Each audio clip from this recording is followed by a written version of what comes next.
오늘 누가복음 21장 지난 시간에 반 정도 다뤘고요. 뒷부분 조금 더 봐야 됩니다. 21장 이제 이 5절부터 8절부터는 계속 종말에 대한 내용을 쭉 말씀하고 있는데 저희가 23절까지만 하고 멈췄던 것 같아요. 24절부터 읽겠습니다. 또 그들은 칼날에 쓰러질 것이며 모든 민족들에게 사로잡혀갈 것이요 또 예루살렘은 이방인들의 때가 찰 때까지 이방인들에게 짓밟히리라. 해와 달과 별들에는 표적들이 있을 것이며 땅에는 민족들이 혼란 중에 괴로워하며 바다와 파도가 노호하리라. 이 땅에 앞으로 무슨 일이 일어날 것인가를 생각하면 사람들의 마음은 두려움으로 인하여 실신할 것이라.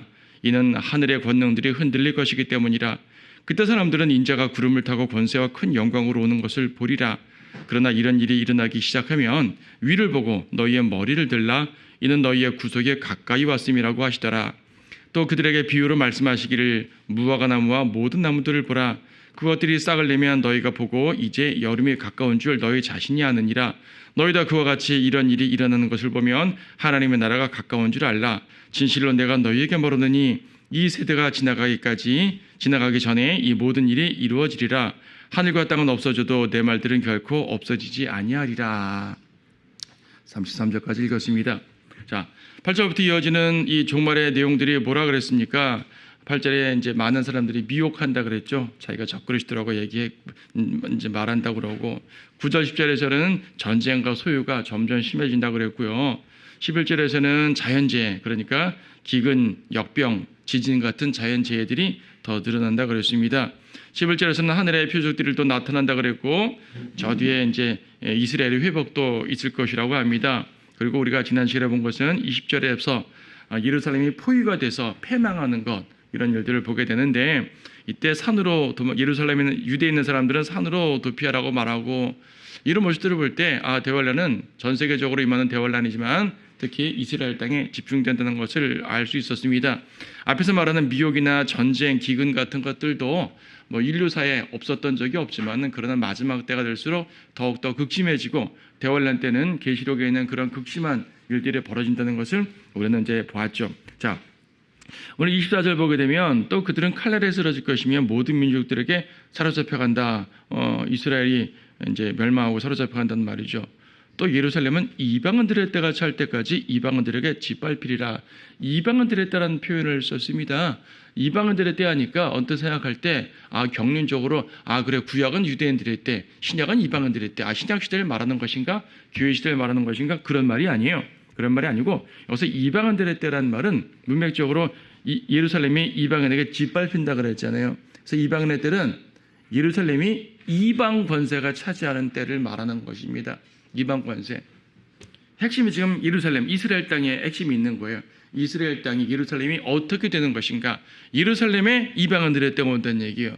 그러니까 경륜적으로 구약 신약 유대인의 때, 이방인의 때, 교회의 때 이런 개념에서 이방인의 때를 말하는 것이 아니라 예루살렘이 이방인들이 이제 차지하는 상황.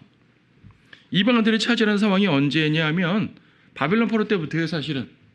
바빌론 포로 때. 물론 바빌론 포로가 BC 605년부터 587년까지 여러 번에 걸쳐 있었지만 어쨌든 결과적으로 예루살렘 멸망했잖아요. 멸망하면서 이방인의 권세가 차지했었어요. 605년에 침공했을 때 여호야킴 왕이 아직 유다에는 유다 왕이 있긴 했지만 이방 권세가 그 위에 지배해 있었다고요. 그래서 사실은 첫 번째 침공부터 이방인의 때라고 이제 전천후의 신학자들이 얘기를 해요. 자, 언제까지 이방인의 때냐면 대환란 때까지죠. 대환란 때까지 이스라엘은 예루살렘은 이방인에게 짓밟혀 있을 것입니다. 그러면 그 사이에는 그 BC 600년부터 AD 2000년 좀 더 지날 때까지 정확히 몇 년까지 모르지만 이 기간 동안 거의 2600년 되는 이 기간이 예루살렘이 이방인에게 지배당했단 말인데 그럼 예루살렘이 해방된 적 한 번도 없었습니까? 우리는 몇 번 해방된 적을 보잖아요. 바벨론 시대에는 바벨론에 멸망을 당했고요. 페르시아 시대에 코레스 왕 때 유대인이 회복되지 않았습니까? 회복돼서 성전도 회복되지 않았어요. 회복은 됐는데 사실 이스라엘이 자치권만 얻은 것이지 여전히 페르시아 왕국에 속해 있었어요. 페르시아 지배라고요. 이방인의 지배 속에 있었다고요. 그렇죠. 그러다가 이제 그리스 시대에 시리아 왕이 다스리다가 시리아 왕의 통치 말년에 우리가 보통 다니엘서에서 안티오쿠스 4세 등 그러는데 어쨌든 이 악한 왕 때 포악했다가 유대인들이 독립을 쟁취하죠. 이 독립을 쟁취한 기간이 한 거의 2세기 정도예요. 보통 이제 역사적으로 마카비 시대, 하스모니안 왕조라고 표현하는데 이때가 외세에서 그러니까 외세를 배격하고 독립했던 시기예요. 그러면 이방인의 때가 멈춘 거 아닙니까? 근데 또 그렇지 않아요. 왜냐하면 이때 이스라엘의 왕조가 형성은 됐지만 이 왕조는 다윗 왕조가 아니에요. 이스라엘의 왕조가 회복되면 다윗 왕조가 돼야 될 거 아니에요. 그 예언이 되는 거잖아요, 그렇죠? 다윗 왕조가 아니에요. 이때 역사적으로 보게 되면은 이건 신구약 중간사기 때문에 성경에는 안 나와요. 역사적으로 보게 되면 이때는 레위인들이 왕이 됐어요. 레위인들이 왕 되면 안 되잖아요. 레위인은 제사장이지, 그렇죠? 그러니까 마카비라는 이 제사장 가문들이 독립혁명을 했는데 독립혁명에 성공해가지고 제사장들을 다스리다가 그 제사장 그룹에서 왕이 나와버렸어요. 그러니까 사실은 정통 올바른 예언을 성취한 것도 아니라는 얘기죠. 그렇게 한 세기 반 2세기 지나다가 다시 로마의 지배를 받죠. 로마는 약간의 자치권을 주었습니다. 하지만 결국 로마의 횡포 때문에 멸망하고 말죠. 예수님 시대에 헤롯 왕도 있고 이스라엘 독립국 아닙니까? 아니요. 헤롯 왕은 에돔 사람이 로마의 아부에서 왕권을 따온 거예요. 그리고 예루살렘은 빌라도라는 직접적으로 로마의 집정관, 그러니까 로마의 그 총독을 다스렸죠. 여전히 예루살렘은 이방인에게 짓밟혀 있는 상태였었습니다. 그 학대의 정도가 시대마다 좀 이제 유화되고 세고 유차이었을 뿐이지. 하지만 결국 또 멸망했잖아요. 그리고 중세를 지나 근대까지 이스라엘은 나라를 완전히 잃었죠. 그리고 1948년에 독립해서 지금 70여 년 독립해 있긴 하지만은 이것도 일시적 독립이에요. 완전한 독립 아니에요. 왜냐하면 예언된 대로 메시아가 오시지 않았잖아요. 그리고 대환란 때 다시 또 적그리스도의 시도의 압제 속에 들어갈 거기 때문에 일시적인 독립입니다. 그리고 지금 예루살렘 보게 되면 뭐 이스라엘이 정치적으로는 그 땅에 이제 지배권을 행사하지만 실제로 우리 지난번에 사진들 봤잖아요. 동예루살렘의 절반 정도가 이슬람이 차지하고 있어요. 그것도 성전에 있는 지역을, 물론 지금 성전도 없죠. 이슬람 모스크가 세워져 있지만 그 성전에 있는 지역을 이슬람이 차지해버려 가지고 정말 이 하나님 말씀대로 되는 모든 것들을 누르는 상태죠. 그러니까요, 회복됐다고 볼 수가 없는 겁니다. 중간중간 일시적 독립이 몇 번 있었지만 여전히 다윗의 보좌가 회복되지 않았기 때문에 계속적으로 이방인들의 때라고 말할 수가 있는 겁니다. 대환란 때까지 계속 그렇게 되는 겁니다. 메시아께서 오실 때까지는 여전히 이방인들의 때요. 2600년 이상을 이방인들의 때로 보내고 있는 것이 예루살렘입니다. 자, 이방인들을 단순하게 다스리는 정도가 아니라 24절에 뭐라고 그랬어요? 짓밟히리라, 짓밟는다고 그랬습니다. 그렇죠? 시대에 따라서 약간 유화 정책을 쓸 때도 있었지만 우리 여러분 이제 에스더라든지 에스라서를 보게 되면 유대인들이 승리도 하고 제 땅을 찾고 하니까 그래, 비록 이방 땅이지만 이방의 권세 중에서도 하나님께서 보호하셔서 이스라엘이 좀 이렇게 제대로 되는구나. 이 기간이 되게 짧다는 얘기예요. 되게 짧아요. 대부분은 이방인의 권세 안에서 되게 고난을 당했던 것을 우리는 역사적으로 알 수 있습니다. 자, 25절 보게 되면 해와 달과 별들이라는 표적들이 있을 것이다. 하늘의 표적들이 있고요. 땅에는 민족들이 혼란 중에 괴로워한다 그랬습니다. 하늘에는 표적들이 나타나고 땅에는 혼란이 있고 대혼란이 있고요. 그런 가운데 사람들의 마음이 되게 두려워진다 그러죠. 앞으로 어떤 일이 일어날 것인가를 생각하면 사람들의 마음은 두려움으로 실실할 것이라. 여러분 계시록 보게 되면요, 첫 번째 인을 떼고 두 번째 인을 떼고 세 번째 인을 떼고 첫 번째 나팔 두 번째 나팔, 첫 번째 오리벌 두 번째 오리벌 세 번째 오리벌, 점점 갈 때마다 고난이 점점 극심해지는 걸 보거든요. 그러니까 지금 그 사람들이 마치 출애굽 직전에 이집트 같아요. 이집트에서 처음에 엄청난 고난이 있을 때 말입니다. 그 물이 피가 된다든지 뭐 개구리가 올라온다든지 할 때 되게 불편했지만은 그거 끝날 줄 알았겠죠. 근데 점점 심해지니까 이거 다음에 또 무슨 일이 벌어질 것인가, 다음에 무슨 일이 벌어질 것인가, 한 4번째 재앙이 지나가면서부터는 사람들이 막 두려워지는 거예요. 그래서 파라오의 그 신하들도 파라오한테 빨리 유대인들 이스라엘 내보내라고 막 그럴 정도였단 말입니다. 사람들 두려워합니다. 대환란 때 보세요. 그 하루하루 지나갈 때마다 다음에 또 무슨 일 벌어지지? 내일은 어떤 일 벌어지지? 다음 달은 어떤 일 벌어지겠지? 앞으로 무슨 일이 일어날 것인가를 생각하면 사람들의 마음은 두려움으로 인해 실신할 거라 그랬습니다. 그 계시록 어디에요? 그거 적어놨죠? 몇 절이에요? 계시록 6장 15절 말씀 보세요.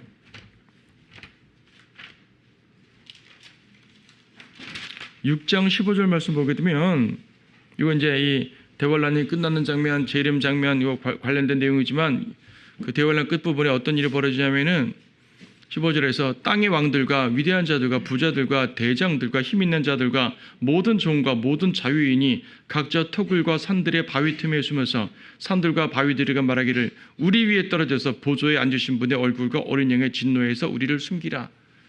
하나님을 보는 것 자체가 너무나 두려운 거죠. 차라리 바위야 내 얼굴에 떨어져서 전능하신 분을 얼굴을 보지 못하게 하라.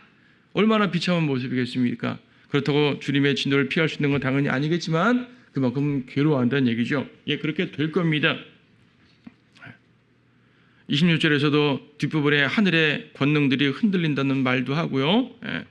여기서 하늘의 권능이 흔들린다는 말은 실제적으로 천재지변이 있는 모습이기도, 하늘의 현상들의 문제이기도 하지만 또한 이제 마귀적 권세들, 하늘에 있는 영적 권세들 포함해서 마귀의 지배를 받는 이런 세상의 권세들까지 포함되는 그런 엄청난 모든 권세들이요. 그 모든 것들이 다 무너진다고 지금 말씀하고 있는 겁니다.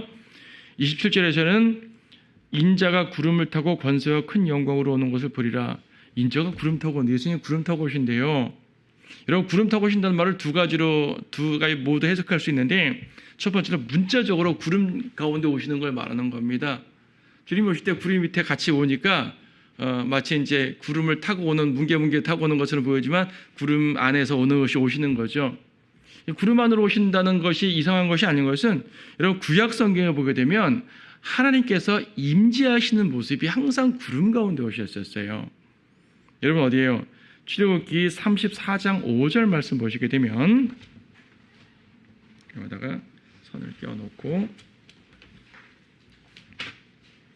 출애굽기 34장 5절 말씀 보게 되면, 이걸 이제 모세가 두 번째 돌판을 깎아서 산에 올라갔을 때 모습인데, 주께서 구름 가운데 강림하시어 그와 함께 거기에 있어서 주의 이름을 선포하시고, 구름 가운데 강림하시다고 그랬죠.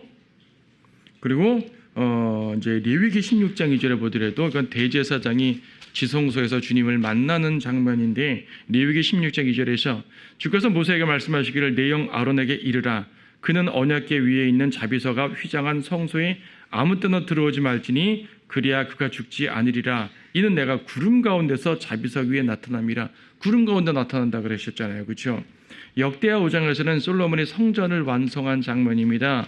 솔로몬이 성전을 완성한 장면인데, 역대기하 5장 14절에서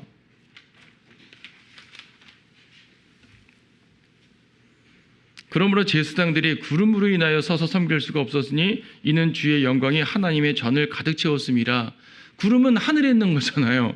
여러분들이 높은 산에 올라가면 산 중턱에 구름이 있어가지고 때때로 구름 속에 들어갈 수는 있잖아요. 이런 경우 생길 수가 있죠. 근데 우리 지상에 구름이 덮지는 않죠. 물론 짙은 안개가 있으면 그렇게 보일 수가 있겠지만 구름은 기본적으로 저 위에 있는 거라고요. 궁중에 있는 거죠. 그런데 구름이 내려왔어요. 그냥 내려온 게 아니라 성전 안에 채웠어요. 여러분, 아무리 우리 지금 이 동네에 안개가 짙게 있다 칩시다. 안개가 짙게 있어도요, 건물 안에 들어오면 다 보여요. 그렇지 않아요? 건물 안은 다 보인다고요. 근데 건물 안을, 성전을 가득 채웠다고요. 주님의 영광이 가득 찬 것입니다. 구약에는 주님께서 임재하시고 그분의 영광을 가득 차는 모습 보일 때 구름이 빽빽하게 들어찬 모습을 보게 됩니다. 구름 가운데 임하시는 것이에요. 그래서 예수님께서 재림하실 때도 구름 가운데 임하신다는 말씀이 바로 그런 모습이기도 합니다.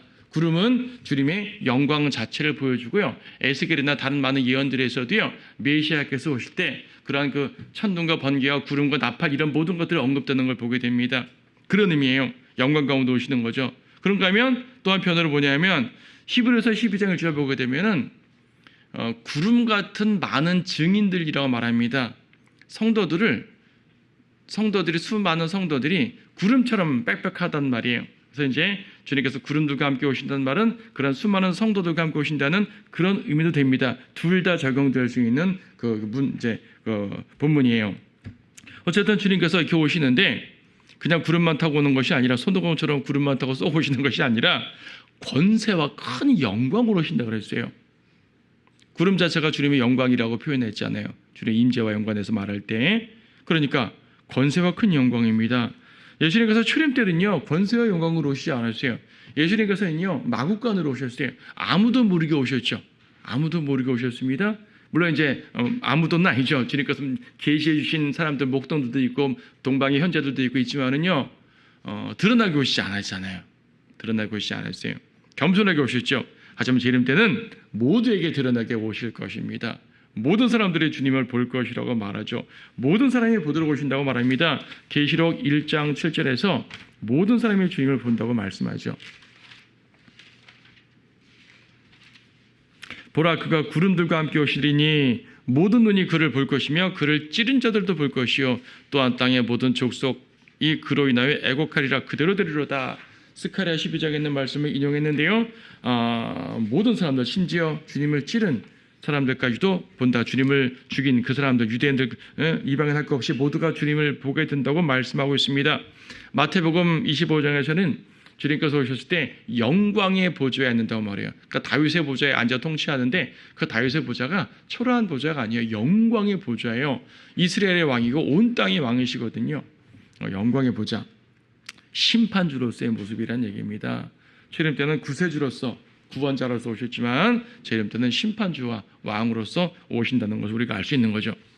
28절에 보면은 이런 일들이 쭉 벌어지게 되면은 이런 일들이 다 이제 완결까지 안 돼도 이런 일들이 시작하게 되면은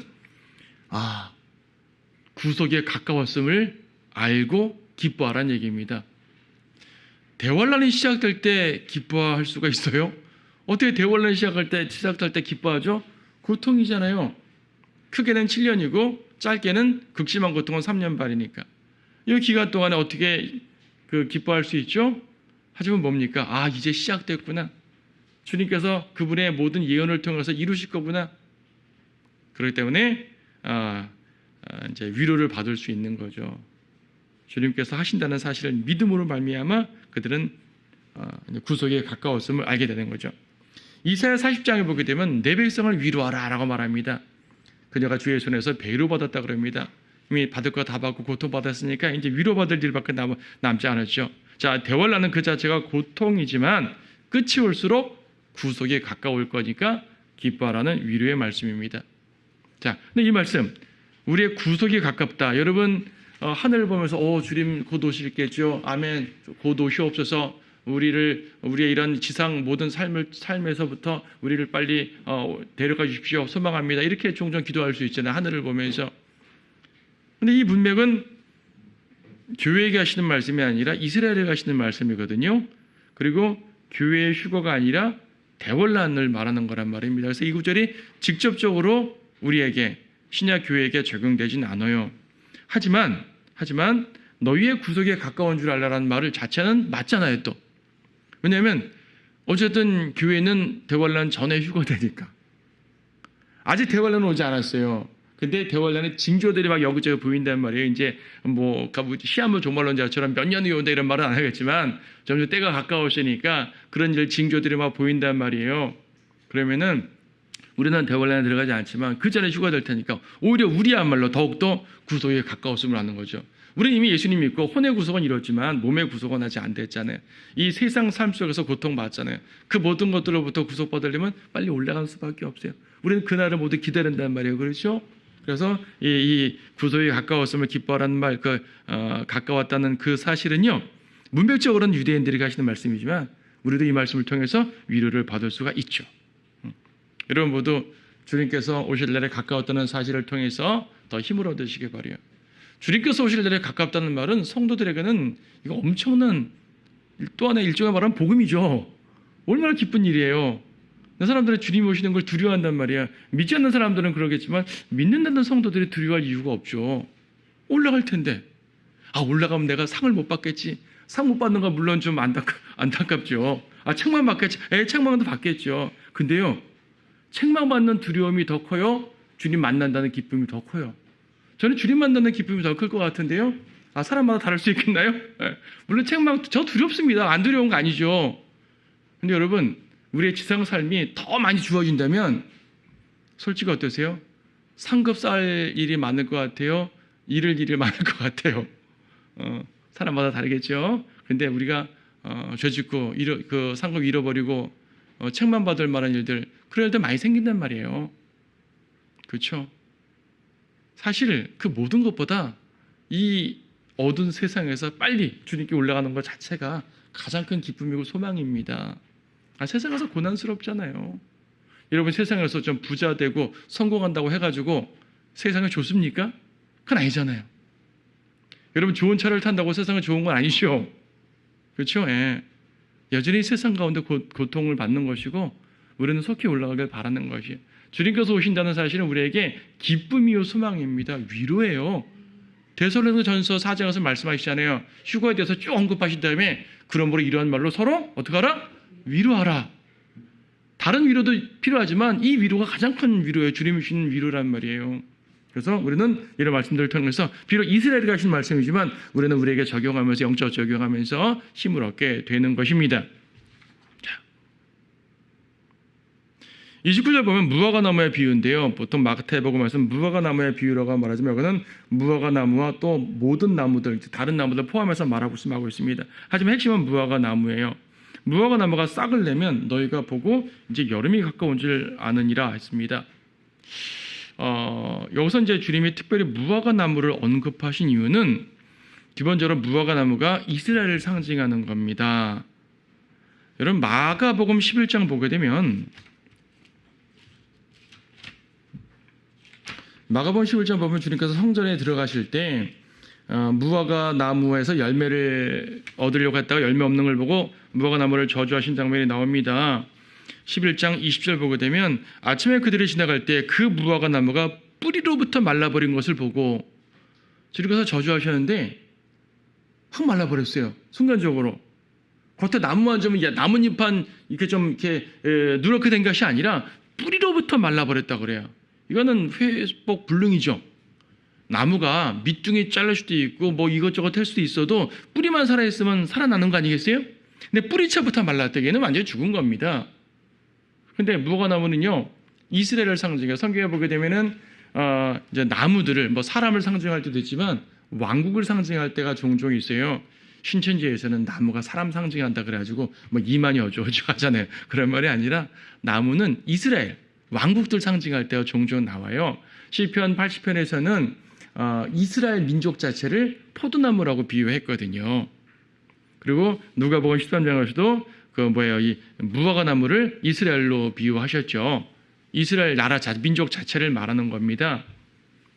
근데 특히 무화과 나무를 왜 그러냐면은 아담과 이브가 죄를 졌을 때 무엇으로 몸을 가렸어요? 어떤 나무로? 무화과 나무 잎이죠.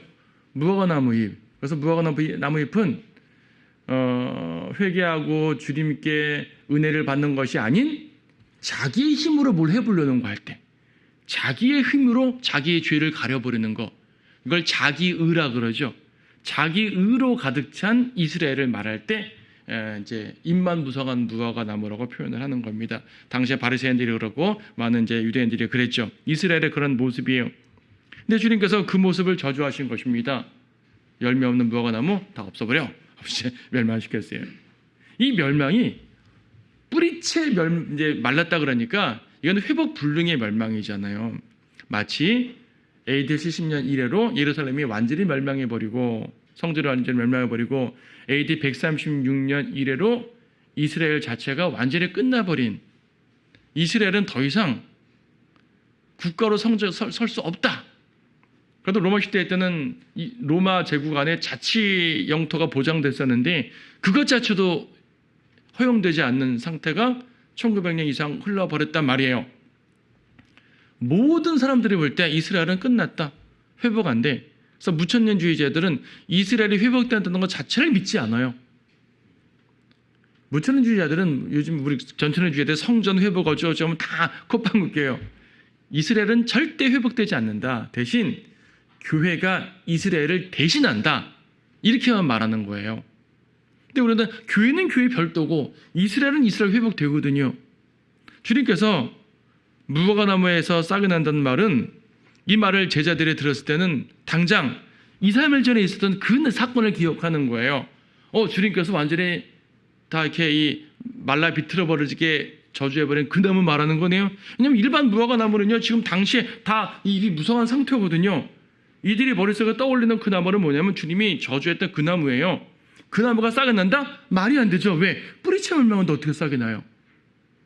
근데 뿌리채 멸망한 나무가 싹이 난다는 얘기입니다. 사람들이 볼 때 도저히 회복되지 않을 것 같은 그 이스라엘이 회복된단 말입니다.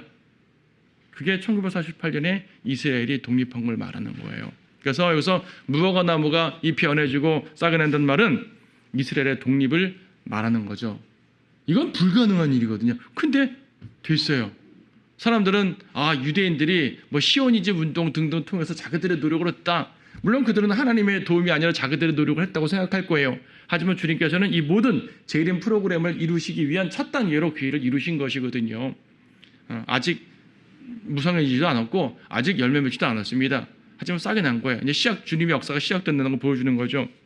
자, 어쨌든 이스라엘의 회복은 오직 하나님의 능력이에요. 이거 자체가 다 회복 아닙니다. 우리 지난 시간에 말한 것처럼 다시 적그리스도에게 고난받고 주님의 재림으로 진짜 회복이 이루어집니다. 하지만 지금 이루어진 것은 회복의 이제 첫 단계일 뿐이라는 얘기입니다. 주님의 재림 프로그램의 시작일 뿐이에요. 자, 어쨌든 근데 보게 되면 32절 보게 되면요, 진실로 내가 너희에게 말하니 이 세대가 지나가기 전에 이 모든 일이 이루어지리라. 여기서 이제 많은 분들은 30절, 31절, 32절만 두 개만 연결시켜 가지고, 그러니까 이제 30절, 32절 연결시켜 가지고 이 세대라는 것이 이제 무화과 나무가 싹이 트는 것을 보는 세대라고 이제 생각을 하니까, 그럼 이 세대가 언제냐? 그래서 한 세대가 몇 년이냐를 이제 고민하기 시작하는 거예요. 한 세대 30년이다. 30년이면은 뭐예요? 1948년에서 30년이면 1978년인가요? 아무 일도 안 일어났잖아요. 이거 아니죠. 42년인가 51년인가 우리가 이제 여러분 1992년에 다미 휴거파 소동 났던 거 아시는 분 아실 거예요. 왜 1992년 말했냐면 1992년이 휴거고 1999년이 지상재림이라는 얘기거든요. 왜 99년이 재림이냐 하면은 한 세대를 51년으로 본 거예요. 마태복음에 42대 있죠. 42대. 마태복음 족보의 42대를 이거 쫙 잘라가지고 평균 잡으니까 51년에 나온대요. 51년 나오면 1948년에서 51년이면 1999년이거든요. 거기서 7년 대월년 빼니까 휴거가 92년이 되는 거예요. 그래서 노출한 거예요. 물론 그 사람들이 환상도 받고 어쩌다 하지만은 기본이 그 해석이에요. 근데 안 됐잖아요. 사실 그 계산을 51년은 사실 아니고 러커 목사님은 42년 정도로 봅니다. 그 계산 자체가. 마태복음의 그 세대. 그럼 40년 더욱도 안 맞죠. 그럼 어떻게 맞추죠? 성경적으로 보게 되면 한 세대가 언제지? 그래. 시편 90편을 보게 되면 사람의 연수는 70이요. 강건하면 80이다. 그럼 70년이면 언제입니까? 1948년에서 70년이면 언제예요? 2018년인가요? 지났죠? 그럼 80년이다. 2028년이네요. 2028년이 재림이면은 7년 빼면 2021년이잖아요. 지나갔네요. 휴거는 7년이 아니라 3년 반이야. 2024년. 그때네요. 그래서 자꾸 시험을 종말난 자들이 시간을 계산하는 겁니다. 근데 2018년 지나갔으니까 그러면 남은 게 뭐죠? 아브라함 때 하나님께서 4대 만에 돌아오신다 말씀하셨어요. 근데 400년이라 그랬거든요. 한 세대는 또 100년이네요. 4대만이라 그러고 400년이라 그랬으니까 한 세대는 100년이잖아요. 그러면 100년이면 어떻게 됩니까? 1948년에서 100년이면 2048년이고 거기서 7년 빼면 2041년 몇 년 남았어요 지금부터? 16년, 17년 남았나요? 그럼 그때 그때 기다려야 될까 우리가? 만약 그때 지나가면 또 어떻게 할 거예요 사람들? 어떻게 계산을 할까요? 그럼 계산할 게 없겠네요. 사람들은 만들어낼 거예요. 어떻게 만드냐면 예를 들어가지고 창세기 6장에서 하나님께서 노아를 말씀하시고 120년을 유예 기간 주셨잖아요.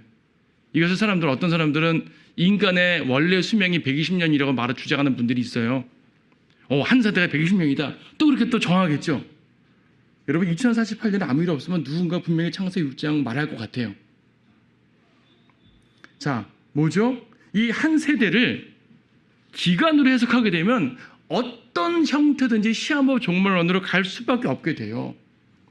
물론 사이비들과 좀 다른 건 뭐냐면 사이비들은 시한부 종말론 하면서 자기들의 생활 규모가 다 엉망돼 버리죠. 집단 생활하고.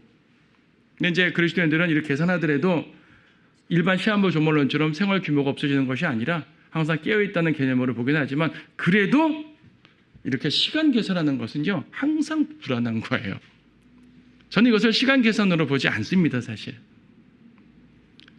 주님께서 한 세대가 지나가지 아니라 말씀하시지 않고 이 세대가 지나가지 아니라 그랬거든요. 이 세대를 이 문맥에서만 보지 말고요, 마태복음 전체, 누가복음 전체, 복음서 전체에서 보게 되면 항상 이 세대라는 것은요 그리스도를 거절하는 당대의 무리들을 가리키는 표현이었어요. 사실 이 세대라는 말이 그렇게 표현되었어요. 일단 제네레이션 세대라는 말은 기간을 말하는 것이 아니거든요. 우리가 경륜 공부할 때 항상 기본으로 다루는 거, 첫 시간에 다루는 거예요. 세대는 기간을 말하는 것이 아닙니다. 세대는 대상을 말하는 거예요. 항상. 거기 보세요. 마태복음 12장 41절.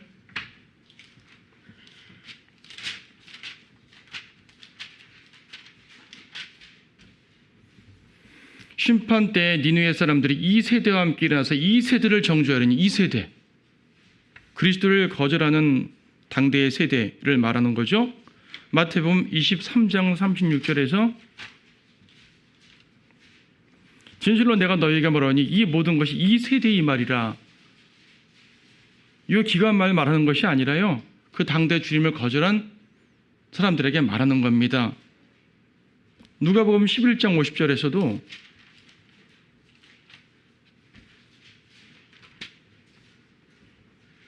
세상의 기초가 놓인 이래로 흘린 모든 선지자의 피는 이 세대에서 찾아내야 하되, 이 세대에서 찾는 데입니다. 그 그리스도를 거절한 그 사람들에게 찾는 거예요.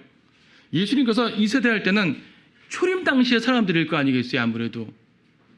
근데 지금 주님은요, 지금 보세요. 누가복음 21장에서 재림 대환란을 쭉 예언하시면서 직접적으로 너희는 그러고 있거든요. 그 너희가 누구예요?